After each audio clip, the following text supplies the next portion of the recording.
Hey mom, how's it going? I'm having a fantastic day, Lindsay. I hope you're having a good day too.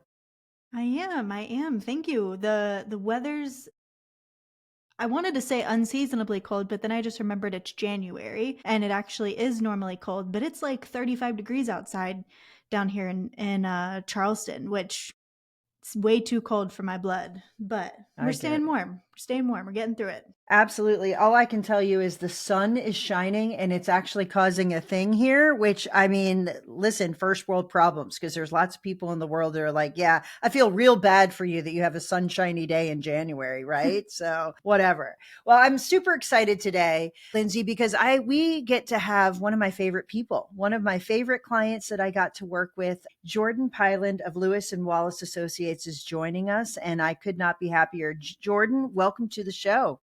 Thank you for having me. It's certainly an honor. I appreciate it. Yeah. Well, before we jump into your background, I thought it might be fun to do a little trivia question and test your all's knowledge of maybe some financial and A, whatever, because that's what we do. I mean, that's what I do at Agency Focus. And we're going to dig into some M&A conversations on this podcast. So why not start with a little trivia questions? You guys game? Mhm. Down. I'm ready. Awesome. I love it. Okay. So I know neither of you are like highly financial people. I get that. But what financial statement is primarily used to review the allocation of resources and categorize expenses into industry benchmarks to know how you compare to other agencies? Which one of the financial statements? I'm going to give you multiple choice here. I'm not going to make you come up with what the financial statements are. So is it A, the cash flow statement, B, the profit and loss statement, or C, the balance sheet? Or you could have the option of none of the above. All That's right, just Jordan, I'm going to mean let you to put guess first. Hold on. I'm that's going to let mean to put Jordan none of guess the above in first. there. And I think they're all relevant, but for industry benchmarks, Yeah. What do you think? I'm going to go P and L. I'll go B. Okay. He's going B. What do you think, Lindsay? I think that I will also go B, but I do know the answer to this question. So, ding, ding, ding, B is correct. B is correct. Good. I'm glad I didn't strike So, out at the very beginning of the call. no, you didn't. You didn't. Jordan, there's a hilarious story that goes with this trivia question. So, doing these questions is one of the things we're doing to promote Agency Focus's new online classes that we're launching on demand. And so we're running them on social media, we're running them on our website, we're doing lots of things. It's a fun time. But as part of them, I created the questions. I just looked through all of our blog posts and I pulled out things like, oh, what would be, a good question, but it's not like crazy hard, but it's a little bit interesting. And I made my mom record videos on each question. And it was the first time that she had seen them. So we're going through the questions, whatever. We get to this one, and there previously was an answer D, to which we had to change the last to be none of the above. But I did not know that the profit and loss statement also had another name, which is mom. Income statement. And so we're going through these videos and she's like, great, you got if you guessed answer, or if you guessed letter B, profit and loss statement, you'd be right. But I guess if you also guessed D, you would also be right. And I about fell out of my chair because I had no idea that those were the same thing. I just picked three things that sounded like different Yeah. financial statements. Oh my God. It took us about 2 minutes to recover from that. We were just both on the floor laughing. It was so funny. That's So a if you good So, if one. you got it wrong, you would be in good company, Jordan. That's the long yeah. and the short of it, because the reality is if you asked me an insurance coverage question, I would do my best, but it would be 50-50 if I would get all those things right. You know what I mean? Like True. we're all in our space, obviously, but it was very, very funny. So Jordan, we've known each other. I was actually thinking about this before we hopped on the call. I think I've known you for almost 6 or 7 years at this point. Like that's crazy to think that, Yeah. which I'm honored, but that is just something. So for those people that don't know you, let's do a brief background of what brought you to this crazy industry, and then let's dig into some things inside your agency if you wouldn't mind. Yeah, absolutely. So just kind of briefly set the stage, I was kind of born in a very militaristic family. My dad's in the Army, mom's very type A. So just right out of the womb almost, I was taught to work. I mean, there was not a morning, Saturday morning, we couldn't sleep till 8 a.m. If we did, we'd be in trouble. We'd have to get up, do our lawn work, and then we could go play. So all my friends quickly realized if they stayed at my house that I would be dragging them out of bed to come work with me. And they were like, "Hey, why don't you come spend the night with me?" So they got pretty smart pretty quick. That really did set the stage for me and just my desire to work in general. And then when I was 12 years old, started cleaning a fitness club on the weekends. My parents would drop me off, and that led to working there a few nights a week. And then when I turned 16, my parents were like, "Hey, you can drive now. You also have to pay for anything you want to do that's fun." Well, I played every sport that I possibly could. So I'm like, well, $7 and 25 cents or whatever at the time after Uncle Sam takes your money, it didn't leave for a lot. Actually, at 15, I started cutting lawns in my neighborhood, and then once I turned 16, me and a buddy kind of partnered, and all throughout the summer we just cut grass and saved up money, and then that allowed me to kind of do what I wanted during the school year. But that just sparked a desire for me to work. So all through high school, we built up roughly 45 accounts, and I really wanted to keep doing that. My parents really had to force me to go to college. I'll be honest, I was not a college person, but I'm glad I went to Kennesaw State for 2 years, and then transferred back to UGA in Griffin, which is an extension campus, to do business management, and started my lawn care business back up and partnered with the company. And we got to 95 accounts. I mean, we were getting into apartment complexes, and we had two crews running, Yeah. actually three. And I loved it. And quite frankly, I was like, okay, this is what I'm going to do. And my senior year of college, I just had this realization that yes, I could take this approach and continue self teaching essentially, or why don't I go join a corporation that has hundreds of years of knowledge and learn from someone else? And so I applied for a few different jobs and ended up landing at IBM and joined IBM fresh out of college. And quite frankly, was still one of the best decisions I made. I mean, they really taught me a lot and poured consultative selling in us throughout sales training, which didn't know at the time, but is very applicable for the insurance world. So I kind of went into IBM thinking I'd be there for, I don't know, 5 years or so. I knew I wasn't going to try to climb the corporate ladder, but I wanted to be there for at least 3 to 5 years to say I learned something. Well, the Lord had different plans. Met my wife. Just a little fun fact, met her on December 1st of 2015, fresh out of sales school, and I knew she was the one pretty quickly. And I also knew in sales, if you leave a deal on the table, someone else can come in and close the deals. Heck yeah. I was pretty determined to close the deal, and so 45 days later, I proposed, and we got married that July. So it was just a God thing, and the Lord aligned it very well. And so anyway, we got married pretty quickly, and then obviously I met her family. I was still meeting her aunt and uncles at the wedding. I mean, I barely knew her extended family when we got married. But I'll answer kind of how do I get into insurance? I'll be honest. To this day, I don't know exactly the moment that Tammy and I had a conversation. It was like, "Hey, join insurance." What I can tell you is, she mentioned, "Hey, why don't consider selling on the weekends or something?" And I'm like, "Yeah, okay." Well, I knew you had to have your license, and so that was step one. So I Mhm. went down to Macon, Georgia, after I studied just on the weekends, took the exam, got it back. And in the insurance exam, like if you pass, you pass, but if you fail, it'll tell you what you made. I made a 69 and you needed a 70. Oh, And I literally left there just like a little baby. I'm like, woe is me. Clearly, this isn't the route I should take. And by the time I pulled back in my driveway, which was like an hour drive, I was like, all right, man up. You're going to go back in 2 weeks and take it. Went back and got on the elevator. I didn't even want to look at the paper. I was just like, if I failed this thing again, and I passed. But at that moment, it almost felt like the same as when I met Chloe. Like I just knew. And so as soon as I saw I passed, I'm like, it clicked. I was like, oh, not only do I have a chance to kind of go and maybe own a business one day, didn't know at the time, but it was the passion and the believing in a product. So at IBM, I mean, I was a very passionate individual, and I did believe in IBM's product, but I wasn't passionate about the product. I wasn't overly motivated, and it it kind of makes selling hard.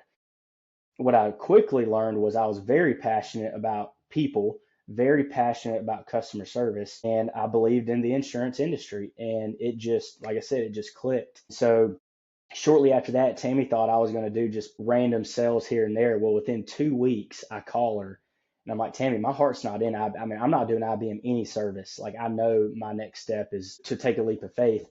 And I think I shocked her a little bit. She wasn't prepared for me to leave corporate world, leave IBM, and take this job. And the moment I sat down at the dinner table with Chloe, she was pregnant with, or no, we had just had our first child. And I was like, it's going to be a leap of faith. We're taking a big financial step backwards, but I want you to believe in what I am trying to accomplish. And she did. And as soon as Chloe was on the same page with me, it just, everything just felt right. Hmm.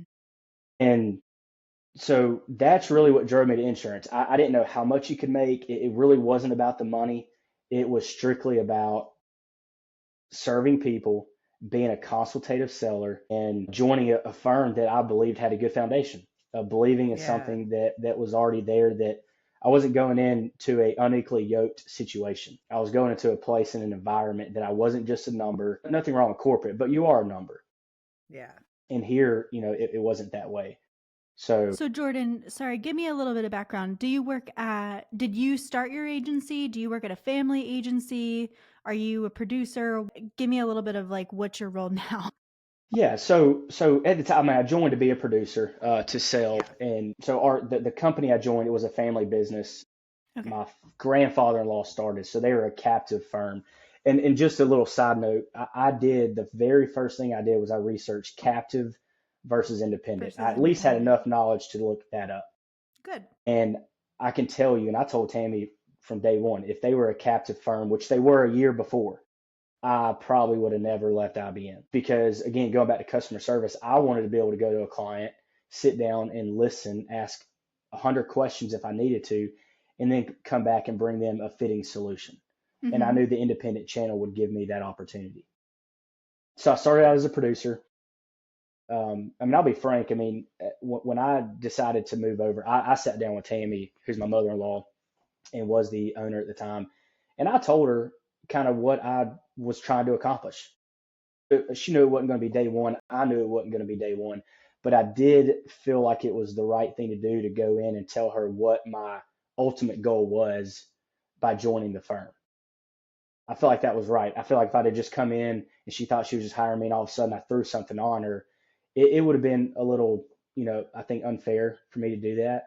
And so from day one, we kind of, I joined and she hired me knowing that there is a potential future for us to work together more than just an employee employer situation.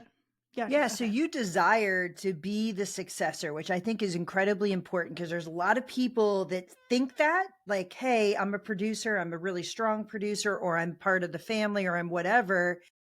But wanting that and becoming that are two very different things. And from your perspective, number one, I think anytime you're in a family run business and there's nepotism, there's multiple people that are part of a family, and there's also people on the team that are not family, gaining the trust and respect of those other people is critical.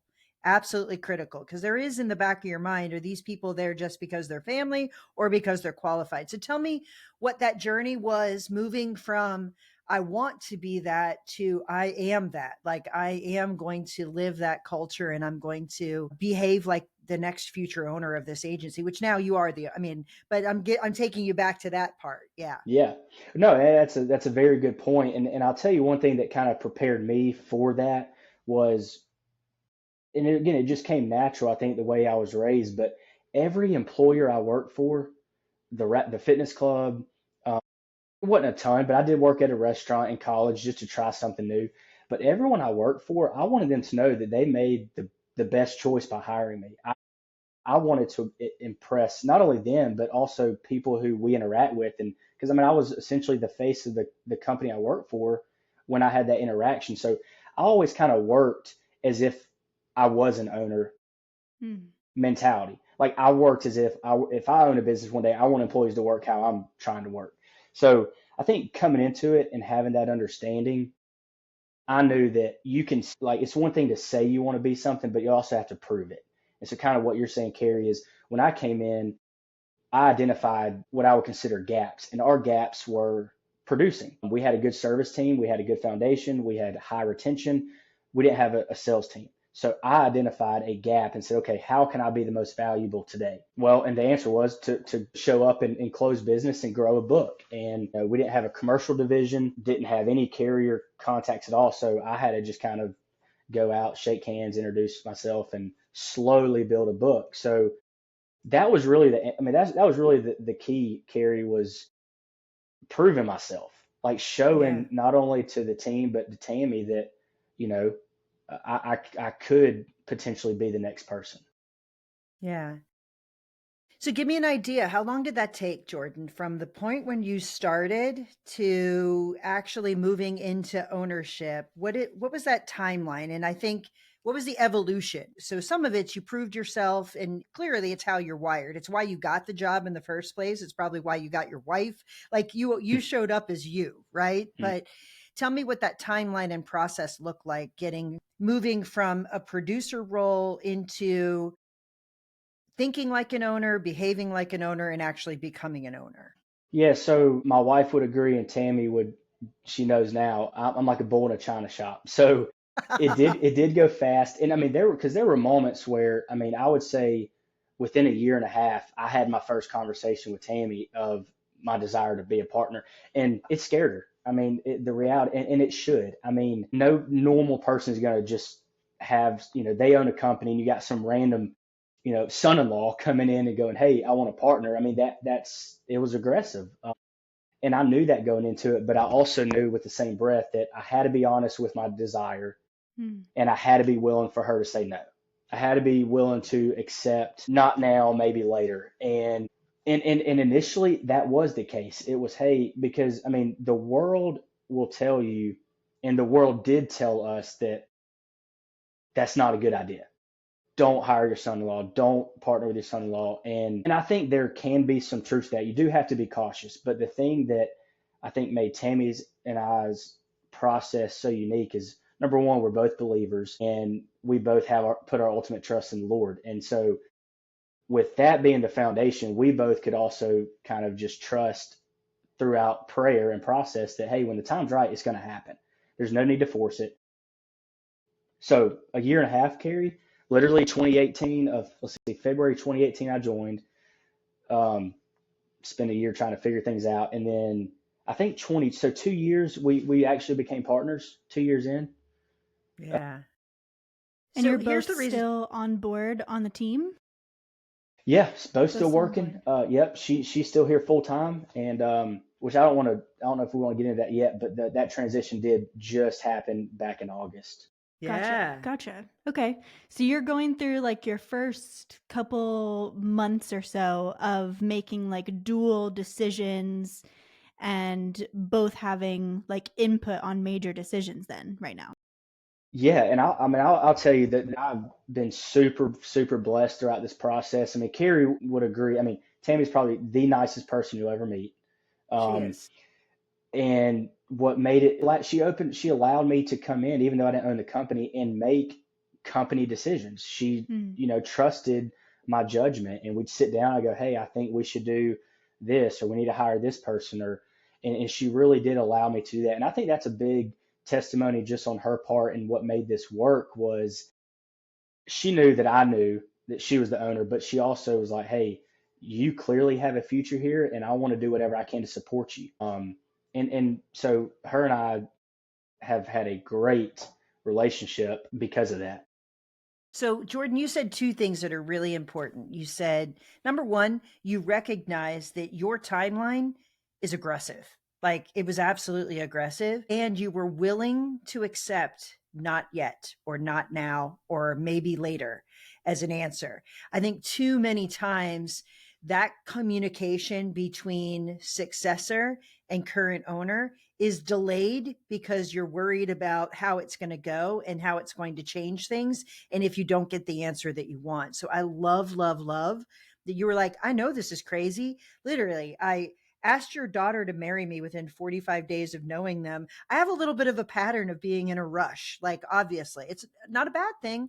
Like, but at the same time, proved yourself. That's why your story is so fascinating to me, because it's not mother son, it's mother son in law. There's other family involved, and you guys have navigated communication and transferring responsibility before transferring ownership and done it pretty beautifully. I'm not saying it was perfect because nothing's ever perfect, but I think that that's really important for people to hear, because being silent and not voicing it could caused you to say, listen, I don't see a future here, so I'm going to go to another agency. And that would be the worst thing possible. I guess my question to you is, how did that work? Where was the balance, and what did that back and forth look like as responsibilities ebbs and flowed through that process? Like, give us an example of a decision you guys wrestled with together and how you made decisions, even though you were not the owner at the time. Yeah, I mean, even just small, I mean, I say small, it's not just accessing books, right? I mean, that's a big step. And that was one Sure. of the first things that I, quite frankly, asked for, was not to have control, but I'm a kind of budget guru. I like to create budgets throughout the year, and I also like to have a plan. And so, not that nothing was done right at the beginning, I just kind of wanted to be involved in that process. And it was, I think, financials are a little bit of a strength of mine, not great, but that first conversation was hard because I kind of Yeah. went in and was like, hey, I'd like to see the books, and prepare a budget for 21 or whatever year it was. And she's like, hold on a second, you know, but that was like, I will say that was probably the hardest hurdle. We never got sideways ever throughout that. But for me, it was hard because I'm like, oh, I really want to see it. And she's like, let's hold on a second. Yeah. But again, I think what helped every potential, what you could say, tensious situation was resolved by just more communication. We literally communicated a lot. And then I'll say another thing, when we were looking at the valuation piece and we got Carrie involved, I mean, Tammy's, again, super nice. And she was like, hey, what do you think it's worth, Jordan? I'm like, I don't want to answer that. I mean, although we could go down this, I said, I want to do things the business way. I think we need to do evaluation. We need to do what's fair for you, for me, and let's agree to something. So that really did help too, was bringing Carrie involved, which is where we met, and allowing you to kind of look at our business and do what made the most sense for not only myself, but obviously for Tammy and her future success. Yeah, you got to create a win-win-win. There's no someone comes out a winner, someone comes out a loser. And I think that was one of the beauties of working with you all, is you both understood that. Like, she wants to get what her agency's worth, but she also wants to set you up for success. And you Hmm. want her to get what it's worth, but you also want to make a good business decision for your family. So when that is the case, it makes it really easy to work with people. When it's not, when that's out of balance, that becomes a big, big challenge. So I think the financial part in my world is like the easy part. The numbers don't lie, the cash flow works. And you're right. You actually, I love that the trivia question is what it was, because that is something that you would know. But the letting go of decisions, hiring, deciding to be part of a network or not part of a network, deciding what the brand's going to be, how you're going to grow, all those things are. Sometimes an exiting owner struggles to let go of those decisions, and especially if they stay and work in the agency beyond ownership. Tell me how that has gone and how you navigated all of that, or is it still something you're navigating? That's okay too. Yeah, I don't think we're currently navigating it. And again, going back to the beginning, what I tried to do was not interfere with what was working, Sure. because there's no point. I think the main thing was identifying, like, where can I show the most value and where can I maybe offer some areas of improvement. So number one, just from a straight employee standpoint, was growing the company, getting carriers on board. And so Tammy knew that kind of automatically coming in as the only salesperson on the team and wanting to grow commercial, that she cut me loose immediately. Like I just literally, and how I found the big eye just quickly, I was so convicted. I landed my first $100,000 account within a year, scared me to death because I'm like, I better know what I'm talking about. Had a lot of conviction with that. And so I just literally Googled like certifications and I found the CIC.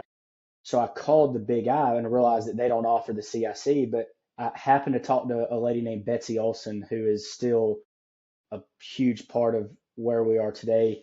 She said, "Hey, why don't you come up to this fall expo, fall conference?" I'm like, "Sure."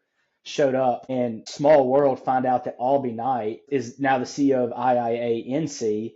He was my professor in college and I never connected the dots. And I will say this is true. Like it was one of the most fun classes I've ever taken. It was risk management. And that guy, you talk about passion. Oh, I was yeah. sitting through that course, didn't know how to spell insurance really, but he was so fun. Like whatever this guy's doing, I wanted to do, but I never explored further than in the insurance at the time. But anyway, joined the big I and I was like, okay, no wonder Albie was so passionate about insurance in the industry. You're like, I get it now. I get it. So so Tammy let me loose and I just went and shook hands at the expo and got some carriers to come in. And, the famous question that any carrier is going to ask you immediately is going to be, what's your book size?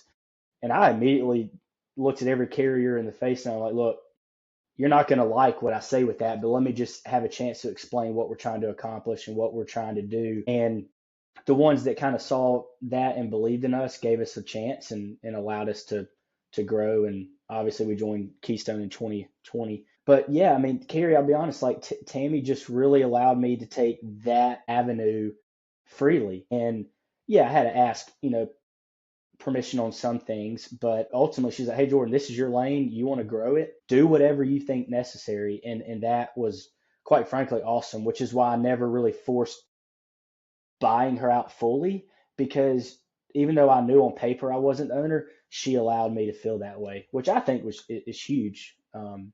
As somebody who knows you're going to come up and like to allow them to kind of go ahead and feel that is a confidence booster too. I think that's key. We're talking about how nice Tammy is, but how smart she is, because if you can lead alongside someone and actually capitalize on her strengths, which is the foundation, the service, the care, the absolute core of the culture of the agency, and you innovating, thinking about how to sell differently, create commercial, that's a win-win all day long. What you said, filling the gaps. If instead she had to exit for you to do that, then it's really difficult to do all of those things plus the stuff you're trying to do. Makes it very, very hard. So while I agree with you, I think Tammy's one of the nicest people I'll ever meet in my lifetime. She's also a very, very smart person, and she operates with grace. There's no two ways around that. You both do. You operate with great grace, which is, I think it's very needed for an internal transition. Yeah. Yeah, and I mean, I kind of jokingly say this, but when the time came to purchase the company in full, I said, Tammy, I'm going to need you to sign a 5-year contract too, because you're not going anywhere. Like I cannot do this without you, because again, I mean, the strength that her father created and the strength that she just naturally embedded with her is just the service. I mean, it's unbelievable what kind of service that our team has because of, her father and Tammy, working it for 25 years. I mean, I wouldn't know what to do if she wasn't here. So I jokingly say that, but I'm like, I need you here for a minimum of 5 years. Yeah. So, Jordan, if you were going to give advice to someone who wants to be a successor, they see the opportunity and they also know that the difference between an external and an internal transition is massive. Hmm. What advice would you give to them? Like where would you tell them to start? And what key things would you tell them to do in order to make that happen? Be that bull in the china closet in their agency. Yeah, I mean, I think the first thing is continue to prove yourself and work hard. I mean, that's got to be first and foremost. I mean, do your job well, whatever that job is today, do it well. And I would think the second thing is just be honest with whoever you're, looking to acquire and learn from them. Don't try to go and necessarily change everything. I mean, clearly the agency's there for a reason. It's successful for a reason. So figure out what is good, what things have gone well to get the company to that point, and be a sponge. I mean, to this day, I mean, I tell people all the time, like, I want to be a big yellow sponge that's dipped in water and absorbs as much as I possibly can at every phase of my life, and especially while you're trying to work toward a goal of owning a company. I mean, that's the most critical time to learn from the people that are running it. So yeah, I mean, those would be my two biggest pieces of advice. Is there any reflection that you had like, man, if I had it to do over, I wouldn't do this? Is there any lessons learned? Hmm. Now I'm really stumping you. But sometimes No, you learn the most in the things that are mistakes, like, listen, not everything is a straight line. So sometimes that's where the biggest insights are, right? yeah. I mean, I think for me, it would be not trying to do too much at one time. Um, we had a very fortunate kind of runway, but yeah, trying to do too much at one time and trying to think that you can, try to accomplish something in a year when really it's 5 years, and not looking at everything that needs to be done today, but like slowly phase that in. And because that was hard at first, you're like, oh my gosh, I'm already, it sounds crazy to say, but I was like, I'm already 29, I got times, which is Mhm. crazy, but I did catch myself doing that at times. And, you almost need to enjoy the moment, I guess, Yeah. I but, was but that's thinking just about how, that advice. Yeah, I was thinking about that advice and I'm not sure that I want my team to hear this podcast to say, not try and do everything all at once. Maybe I should not let them listen to this podcast right now because I too suffer from I see something, I want to do it, and then I want to do 17 other things. And, one in isolation sounds like a great idea. All 17, maybe not so much. So I'm with you. Exactly. But pace for someone just starting and pace for someone who has the experience in time are very different. That's why you together make a great, great team. She can help you with pace. She can help you with context. She can help you and she can also say, go, like, you do mhm. this. And if it doesn't work out, it doesn't work out, but at least we tried. Yeah. So I love it. I do Well, really love your story. I will tell you that. Go ahead. I'm sorry.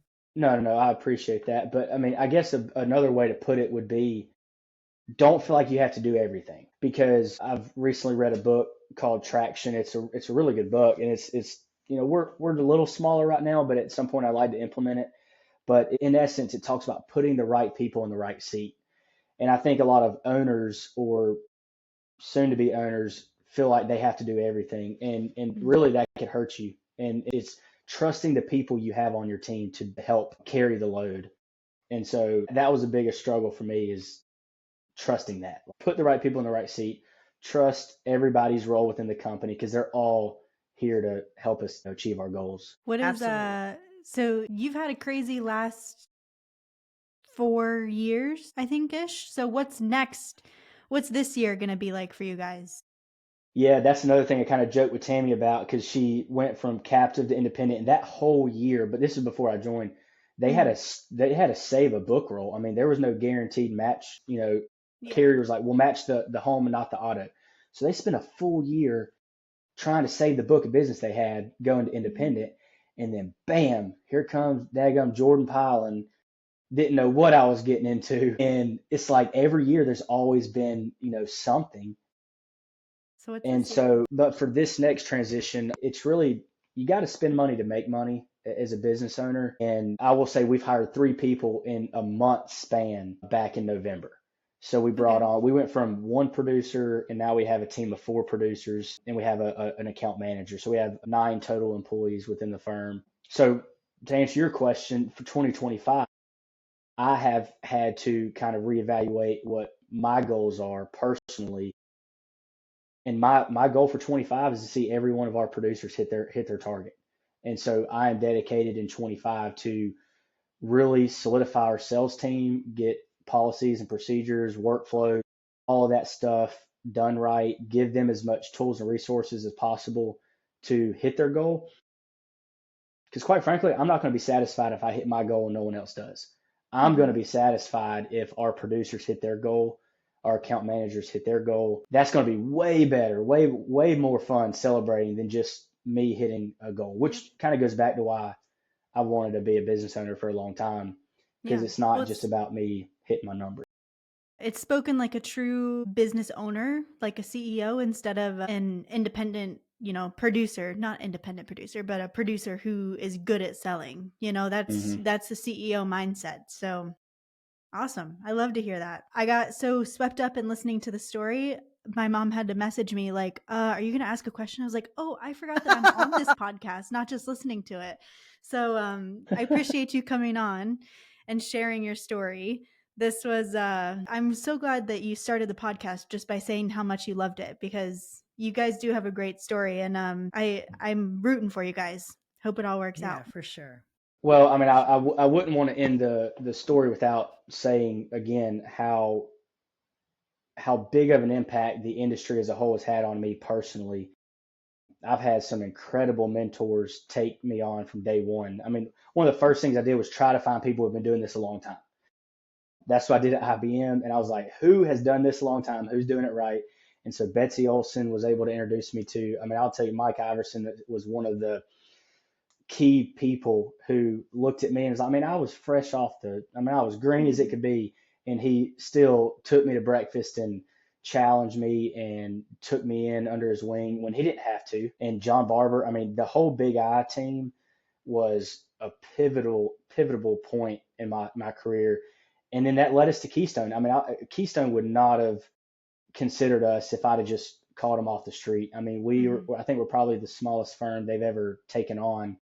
And so Betsy Olson again was like, hey, called the Keystone guys and said, hey, you need to meet Jordan. And I was very thankful for that because, again, it wouldn't have worked on my own. And so once I joined Keystone, their sales team, I mean, Sheldon's been great. Robert Sutter has been amazing. He has a really good sales class that he allows you to kind of think differently. And then the other thing with Keystone that's nice is we can't compete, but I've been able to build some awesome relationships with other business owners. And I pick up the phone and call them all the time asking, hey, when you're hiring somebody, what do you do? When you're looking at producers and commission splits, I mean, and just getting that intellectual capital has been priceless. Big shout out to IAG. Big Love to time. hear No that. doubt. Yeah. And I met Carey No through doubt. that. So I mean, and Carey, seriously, I mean, it's not because Carey's been a huge part too and super supportive. It made the acquisition process easy because Carey, I'm sure you do this with everybody, but you made us feel like family. It wasn't just like a client. Like we've been on a walk on the beach. So I mean, we've We built have been on a walk on the beach. Yeah, for sure. we've built a good relationship, and but I want my clients to feel the same way. And so that's what attracts me to people like your company is because I want my clients to feel the exact same way when they're dealing with us. Yeah, it was a pleasure to work with you both. And honestly, I genuinely care how this works out for everyone involved. So it is, like you're passionate about what you do. I'm equally passionate about what I do because it's a big deal. This is a big deal. This is not a little thing you did in your life. And it's definitely not a little thing that Tammy's doing in her life. It's a big decision, and it's an honor to be a part of it, honestly. So, well, I love that you were willing to share your story. I know that it's going to help people, and I also think it's really important for if you're in an agency and you haven't raised your hand and talked about it. Communication is the key. Like you got to start, and you got to be okay if the answer isn't what you want it to be, but you also need to be persistent, and I love how you put it, you got to do the work. Like you can't just want something, you've got to actually make it happen. And that's by being the whole package, not a single contributor, but the entire package. So I love that you shared your story. I know that it's not the easiest thing to do in the world, and I appreciate it. And I look forward to seeing you on that beach, my friend. That's right. A few months away. All right. Well, thanks for coming on the podcast. Thank you. Thank you for having me. Lindsay, it was nice to meet you. You too. You too. Yes, thank you.